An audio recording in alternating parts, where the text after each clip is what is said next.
ಪುಸ್ತಕ ಬಿಡುಗಡೆ ಸಮಾರಂಭದ ಅಧ್ಯಕ್ಷತೆಯನ್ನು ವಹಿಸಿರುವಂತಹ ಲೈವ್ಲಿಹುಡ್ ಪ್ರಶಸ್ತಿ ವಿಜೇತರಾದ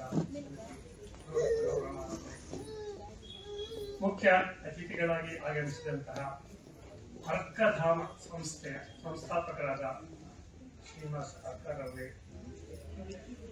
ಶಿಕ್ಷಣ ರಥ ನೀತಿ ಪಥ ಈ ಕೃತಿಯ ಕರ್ತೃ ಮಾನ್ಯ ನಾಗವಾಡರವರೇ, ಡಾಕ್ಟರ್ ಲೋಕೇಶ್ ರವರೇ, ಕೃತಿಯ ಪರಿಚಯ ಮಾಡಿಕೊಟ್ಟಿರುವ ಶೇಖರ್ ಗಣಗನೂರವರೇ, ಶ್ರೀಮತಿ ನಾಗವೇಣಿ ಹೆಗ್ಡೆಯವರೇ, ಡಾಕ್ಟರ್ ಜನಾರ್ದನ್ ರವರೇ, ಮಾನ್ಯ ರವಿರವರೇ, ಮಾನ್ಯ ವಿಠಲ್ ರಾವ್ ಅವರೇ, ನಿರಾತಕ ಸಂಸ್ಥೆಯ ಟ್ರಸ್ಟಿಗಳಾದ ಮತ್ತು ಪ್ರಕಾಶಕರಾದ ಮಾನ್ಯ ಎಂ.ಎಚ್. ರಮೇಶ್ ರವರೇ,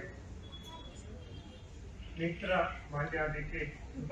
ಅವರೇ, ಇನ್ನೊಬ್ಬ ಮಿತ್ರರಾದ ಮಾನ್ಯ ಪ್ರಕಾಶ್ ರವರೇ, ಕಾರ್ಯಕ್ರಮದಲ್ಲಿ ಭಾಗವಹಿಸುತ್ತಿರುವ ಎಲ್ಲ ವೇದಿಕೆಯ ಮೇಲೆ ವೇದಿಕೆಯ ಮುಂದೆ ಇರುವಂತಹ ಎಲ್ಲ ಸಮಾಜ ಕಾರ್ಯಕರ್ತರೇ, ಶಿಕ್ಷಕರೇ, ಪ್ರಾಧ್ಯಾಪಕರೇ, ವಿದ್ಯಾರ್ಥಿಗಳೇ, ತಾಯಂದಿರೇ, ಎಲ್ಲರಿಗೂ ನಮಸ್ಕಾರ. ಮನುಷ್ಯ ಪಕ್ಷಿ ಹಂಗ ಹಾರೋದು ಕಲ್ತನ, ಮೀನಿನ ಹಂಗ ಇಡೋದು ಕಲ್ತನ, ಆದ್ರೆ ಮನುಷ್ಯನಾಗೋದೇ ಕಲ್ತಿಲ್ಲ ಅಂದ್ರೆ ಹ್ಯಾಂಗ? ಮನುಷ್ಯ ಪಕ್ಷಿ ಹಂಗ ಹಾರೋದು ಕಲ್ತನ, ಮೀನಿನ ಹಂಗ ಇಡೋದು ಕಲ್ತನ, ಆದ್ರೆ ಮನುಷ್ಯನಾಗೋದೇ ಕಲ್ತಿಲ್ಲ ಅಂದ್ರೆ ಹ್ಯಾಂಗ? ಒಬ್ಬರನ್ನೊಬ್ಬರು ತಿಂದು ಬದುಕುವುದು ಬದುಕಲ್ಲ, ಅದು ಸಾವು. ಒಬ್ಬರನ್ನೊಬ್ಬರು ತಿಳಿದು ಬದುಕುವುದು ಬಾಳು. ಪ್ರಾಣ ತಿಂದು ಜೀವ ಹಿಂಡಬೇಡಿ, ಜೀವಕ್ಕೆ ಜೀವ ಕೊಟ್ಟು ಜೀವಿಸಿರೋ ಜೀವಿಗಳ. ಜೀವಕ್ಕೆ ಜೀವ ಕೊಟ್ಟು ಜೀವಿಸಿರೋ ಜೀವಿಗಳ. ಇದು ವರಕವಿ ಬೇಂದ್ರೆಯವರು ಹೇಳಿದಂತಹ ಮಾತು. ಇದು ಅವರ ಅಳಲು. ಈ ಜೀವಕ್ಕೆ ಜೀವ ಕೊಟ್ಟು ಜೀವಿಸುವ ಕೆಲಸವನ್ನ ಸಮಾಜ ಕಾರ್ಯ ಮಾಡ್ತದೆ, ಸಮಾಜ ಕಾರ್ಯಕರ್ತರು ಮಾಡ್ತಾರೆ. ಸ್ವಾರ್ಥ ಕೇಂದ್ರಿತ ವ್ಯಕ್ತಿಗಳು ಸಮಾಜ ಕಾರ್ಯಕ್ಕೆ ದೂರವಾದರು, ಅವರಿಂದ ಸಮಾಜ ಕಾರ್ಯ ಆಗಲಾರದು.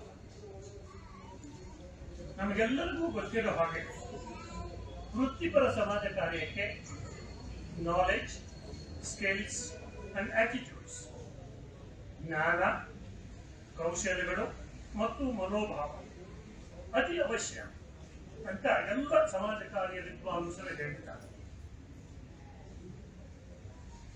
ಆದ್ರೆ ಅನುಭವದ ಆಧಾರದ ಮೇಲೆ ಹೇಳೋದಾದ್ರೆ ಇವುಗಳಲ್ಲಿ ಮನೋಭಾವಕ್ಕೆ, ಆಟಿಟ್ಯೂಡ್ಸ್, ಈ ಮನೋಭಾವಕ್ಕೆ ಆದ್ಯತೆ ಸಿಗಬೇಕು.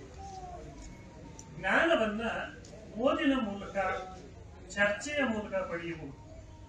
ಕೌಶಲ್ಯಗಳನ್ನ, ಸ್ಕಿಲ್ಸ್, ನೋಡಿ ತಿಳಿಯುವುದರ ಮೂಲಕ ಮತ್ತು ಮಾಡಿ ಕಲಿಯುವುದರ ಮೂಲಕ ನಾವು ಸಾಧನೆ ಮಾಡಬಹುದು. ಆದರೆ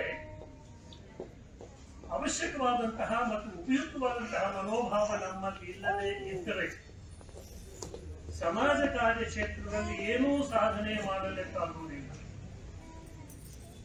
ಆ ಕಾರಣ ಮನೋಭಾವ ಅನ್ನುವಂತಹದ್ದು ಸಮಾಜ ಕಾರ್ಯ ಕ್ಷೇತ್ರದಲ್ಲಿ ತುಂಬಾ ಪ್ರಮುಖವಾದಂತಹ. ಇದನ್ನ ಎಲ್ಲ ಸಮಾಜ ಕಾರ್ಯಕರ್ತರು ಗ್ರಹಿಸಬೇಕು, ಅರ್ಥೈಸಿಕೊಳ್ಳಬೇಕು, ಜೀವನದಲ್ಲಿ ಅಳವಡಿಸಿಕೊಳ್ಳಬೇಕು. ಇಲ್ಲದಿದ್ದರೆ ಸಮಾಜ ಕಾರ್ಯ ಕ್ಷೇತ್ರದಲ್ಲಿ ಅವರು ಕೆಲಸ ಮಾಡಲು ಅರ್ಹರಲ್ಲ. ನಮ್ಗೆಲ್ಲ ಗೊತ್ತಿರೋ ಹಾಗೆ ಸಮಾಜ ಕಾರ್ಯದಲ್ಲಿ 6 ವಿಧಾನಗಳು: ವ್ಯಕ್ತಿಗತ ಸಮಾಜ ಕಾರ್ಯ, ವೃಂದಗತ ಸಮಾಜ ಕಾರ್ಯ ಮತ್ತು ಸಮುದಾಯ ಸಂಘಟನೆ. ಇವು 3 ವಿಧಾನಗಳಾದ್ರೆ ಸಾಮಾಜಿಕ ಕ್ರಿಯಾಚರಣೆ, ಸಾಮಾಜಿಕ ಆಡಳಿತ ಮತ್ತು ಸಮಾಜ ಕಾರ್ಯ ಸಂಶೋಧನೆ ಪೂರಕ ವಿಧಾನಗಳು. ಆದ್ರೆ ನನಗೆ ವೈಯಕ್ತಿಕ ಅನಿಸೋದೇನು ಅಂದ್ರೆ, ನಮ್ಮ ಸಮುದಾಯಗಳು, ನಮ್ಮ ಇಂದಿನ ಸಮಸ್ಯೆಗಳು, ಸಾಮಾಜಿಕ ಸಮಸ್ಯೆಗಳು, ನಮ್ಮಲ್ಲಿರುವಂತಹ ಸಂಘಟನೆಯ ಕೊರತೆ, ಇವುಗಳನ್ನು ನಾವು ಗಮನಿಸಿ ಹೇಳೋದಾದ್ರೆ ಸಾಮಾಜಿಕ ಕ್ರಿಯಾಚರಣೆಯನ್ನೂ ಒಂದು ನಾವು ಪ್ರಮುಖ ವಿಧಾನವನ್ನವಾಗಿ ಅಳವಡಿಸಿಕೊಳ್ಳಬೇಕು ಅನ್ನುವಂತಹ ದಿನ ದೂರ ಇಲ್ಲ ಅಂತ ನನಗೆ ಅನಿಸ್ತಾ ಇದೆ. ಬಹುಶಃ ಇನ್ನು ಕೆಲವೇ ವರ್ಷಗಳಲ್ಲಿ ನಾವು ಸಾಮಾಜಿಕ ಕ್ರಿಯಾಚರಣೆಯನ್ನು ಒಂದು ಪ್ರಮುಖ ವಿಧಾನ ಅಂತ ನಾವು ಅಳವಡಿಸಿಕೊಳ್ಳಬೇಕಾಗ್ತದೆ. ಭಾರತೀಯ ಪರಿಸ್ಥಿತಿಯನ್ನ, ನಮ್ಮ ಸಮಾಜದ ಸಮುದಾಯಗಳ ಪರಿಸ್ಥಿತಿಯನ್ನು ನೋಡಿದರೆ ಅನಿಸ್ತದೆ. ನನ್ನ ದೃಷ್ಟಿಯಲ್ಲಿ ಸಾಮಾಜಿಕ ಕ್ರಿಯಾಚರಣೆ ಕೂಡ ಒಂದು ಪ್ರಮುಖವಾದಂತಹ ವಿಧಾನವೇ ಹೌದು. ಅಂಗಭಾಷೆಯ ಸೋಷಿಯಲ್ ಆಕ್ಷನ್ ಅನ್ನುವಂತಹ ಪ್ರಜಾವೃತ್ತಕ್ಕೆ ನನ್ನ ಮಿತ್ರ ಶೇಖರ್ ಅವರು ಹೇಳಿದ ಹಾಗೆ ಸಾಮಾಜಿಕ ಕ್ರಿಯೆ, ಸಾಮಾಜಿಕ ಪ್ರಚೋದನೆ ಅನ್ನುವಂತಹ ಶಬ್ದಗಳನ್ನ ಭಾಷಾಂತರ ಮಾಡಿ ಉಪಯೋಗಿಸಿದ್ದಾರೆ ಸಮಾಜ ಕಾರ್ಯ ವಿದ್ವಾಂಸರು. ಅಂದ್ರೆ ಸಾಮಾಜಿಕ ಕ್ರಿಯಾಚರಣೆಯ ಪ್ರಕ್ರಿಯೆಯಲ್ಲಿ ಸಾಮಾಜಿಕ ಪ್ರಚೋದನೆಯನ್ನು ಮೀರಿ ಇನ್ನೂ ಅನೇಕ ಚಟುವಟಿಕೆಗಳನ್ನು ನಾವು ಹಮ್ಮಿಕೊಳ್ಳಲಾಗ್ತದೆ. ಸಾಮಾಜಿಕ ಕ್ರಿಯಾಚರಣೆ, ಸಮಾಜ ಕಾರ್ಯ ಕ್ಷೇತ್ರದಲ್ಲಿರುವಂತವರಿಗೆ ಸಮಾಜ ಕಾರ್ಯ ಕ್ರಿಯಾಚರಣೆಯ ಪುಸ್ತಕವನ್ನು ಓದಿದಂತವರಿಗೆ ಇದು ಅರ್ಥವಾಗ್ತದೆ. ಸಾಮಾಜಿಕ ಕ್ರಿಯಾಚರಣೆಯಲ್ಲಿ ಭಾಗಿದಾರರು ಕೂಡ ಜಾಸ್ತಿನೇ. ಸಮಾಜದ ಅನೇಕರನ್ನು ನಾವು ಅದರಲ್ಲಿ ಒಳಗೊಳಿಸಿಕೊಳ್ಳುತ್ತೇವೆ. ಸಾಮಾಜಿಕ ಕ್ರಿಯಾಚರಣೆಯ ಪ್ರಕ್ರಿಯೆಯು ದೀರ್ಘ ಮತ್ತು ನಿರಂತರ. ಇನ್ನೊಮ್ಮೆ ಹೇಳ್ತೇನೆ, ಪ್ರಕ್ರಿಯೆ ದೀರ್ಘ ಮತ್ತು ನಿರಂತರ. ಈ ಎಲ್ಲಾ ಕಾರಣಗಳಿಗಾಗಿ ನನಗೆ ಅನಿಸೋದೇನು ಅಂತ ಹೇಳಿದರೆ, ಸೋಷಿಯಲ್ ಆಕ್ಷನ್ ಅನ್ನುವ ಪದಗುಚ್ಛಕ್ಕೆ ಸಾಮಾಜಿಕ ಪ್ರಚೋದನೆ ಅನ್ನೋದಕ್ಕಿಂತ ಸಾಮಾಜಿಕ ಕ್ರಿಯಾಚರಣೆ ಅನ್ನುವಂತಹ ಪದಗುಚ್ಛ ಬೇಕು ಅಂತ ನಾನು ಆ ಪದಗುಚ್ಛವನ್ನ, ಆ ಪರಿಕಲ್ಪನೆಯನ್ನ, ಆ ಪಾರಿಭಾಷಿಕ ಶಬ್ದವನ್ನ ಅಂಟಿಸಿದ್ದೇನೆ. ಸಮಾಜ ಕಾರ್ಯ ವಿದ್ವಾಂಸರು ಈ ನಾಡಿನಲ್ಲಿ ಈ ಪದಗುಚ್ಛವನ್ನ ಒಪ್ಕೊಳ್ತಾರೆ ಮತ್ತು ಉಪಯೋಗಿಸ್ತಾರೆ ಅಂತ ನಾನು ಭಾವಿಸ್ತೇನೆ. ಇನ್ನ ಈ ಸಾಮಾಜಿಕ ಕಾರ್ಯಾಚರಣೆ ಕೃತಿಯನ್ನು ಬರೆಯಲು ನನ್ನ ಶೇಖರ್ ಅವರು ಹೇಳಿದ ಹಾಗೆ ನಾನು ಅನೇಕ ವಿದ್ವಾಂಸರ ಪುಸ್ತಕಗಳನ್ನ ಪರಿಶೀಲನೆ ಮಾಡಿದ್ದೇನೆ, ಜಾಲತಾಣಗಳನ್ನ ನೋಡಿದ್ದೇನೆ, ಭೇಟಿ ಕೊಟ್ಟಿದ್ದೇನೆ. ಅವರೆಲ್ಲರಿಗೂ ಕೂಡ ನಾನು ಕೃತಜ್ಞನಾಗಿದ್ದೇನೆ. ಆದ್ರೆ ಈ ಸಂದರ್ಭದಲ್ಲಿ ವಿಶೇಷವಾಗಿ ನಾನು ಇಬ್ಬರಿಗೆ ಧನ್ಯವಾದಗಳನ್ನ ಅರ್ಪಿಸುವಂತಹದ್ದು ನನ್ನ ಆದ್ಯ ಕರ್ತವ್ಯ ಅಂತ ನಾನು ಭಾವಿಸ್ತೇನೆ. ಅದರಲ್ಲಿ ಮೊದಲನೆಯವರು ಮಾನ್ಯ ಮಿತ್ರರಾದಂತ ಎಂ.ಎಚ್. ರಮೇಶ್ ರವರು, ನಿವೃತ್ತ ಪ್ರಕಾಶನದ ಮುಖ್ಯಸ್ಥರು. ಸಾಹಿತ್ಯ ಪ್ರಕಟಣೆ, ತರಬೇತಿ ಶಿಬಿರಗಳು, ವೃತ್ತಿ ಬೆಂಬಲ, ಪ್ರೊಫೆಷನಲ್ ಸಪೋರ್ಟ್, ಮಾನವ ಸಂಪನ್ಮೂಲ ಕನ್ನಡ ಸಮ್ಮೇಳನ, ಆಂತರಿಕ ವಿಚಾರಣೆ, ಪುಸ್ತಕಗಳ ಮಾರಾಟ ಮುಂತಾದ ಹಲವು 10 ಚಟುವಟಿಕೆಗಳ ಮೂಲಕ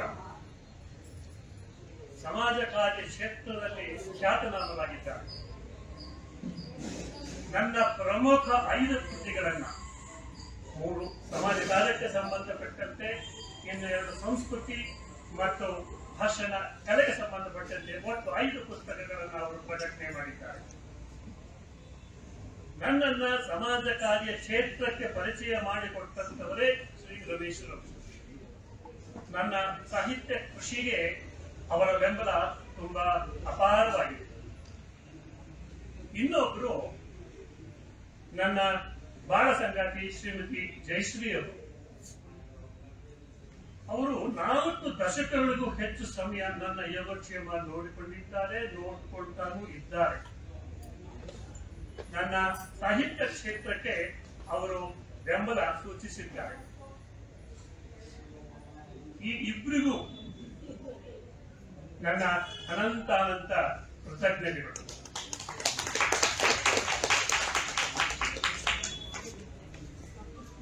ಈ ಸಂದರ್ಭದಲ್ಲಿ ಒಂದು ಸಂಸ್ಕೃತದ ಮಾತನ್ನ, ಒಂದು ಶ್ಲೋಕವನ್ನು ಹೇಳಬೇಕು ಅಂತ ನನಗೆ ಅನಿಸ್ತದೆ.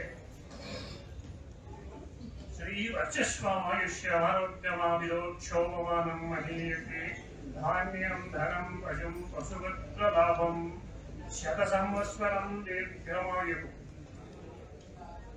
ಮಾನ್ಯ ರಮೇಶ್ವರದ ಸಂಸ್ಥೆಯಾದಂತಹ ನಿರತ ಪ್ರಕಾಶನ ಸಂಸ್ಥೆ ಉತ್ತರೋತ್ತರ ಅಭಿವೃದ್ಧಿ ಹೊಂದಲಿ ಅಂತ ನಾನು ಆ ದೇವರನ್ನ ಪ್ರಾರ್ಥನೆ ಮಾಡ್ತೇನೆ. ಹಾಗೇನೆ ಈ ಕಾರ್ಯಕ್ರಮದಲ್ಲಿ ಶ್ರೀಮತಿ ಮನೋರಮಾರವರು ನನ್ನ ಪುಸ್ತಕ ಬಿಡುಗಡೆ ಕಾರ್ಯಕ್ರಮಕ್ಕೆ ಅಧ್ಯಕ್ಷತೆಯನ್ನು ವಹಿಸಿದ್ದಾರೆ. ಮಾನ್ಯ ಶ್ರೀನಿವಾಸ ಸರ್ಕಾರ್ ಅವರು ನಮ್ಮನ್ನೆಲ್ಲ ಹರಿಸಿ ಮಾತನಾಡಿದ್ದಾರೆ. ಮಾನ್ಯ ಶೇಖರ್ ಅವರು ತುಂಬಾ ದೀರ್ಘವಾಗಿ ನನ್ನ ಪುಸ್ತಕಗಳ ಪರಿಚಯ ಮಾಡಿಕೊಟ್ಟಿದ್ದಾರೆ.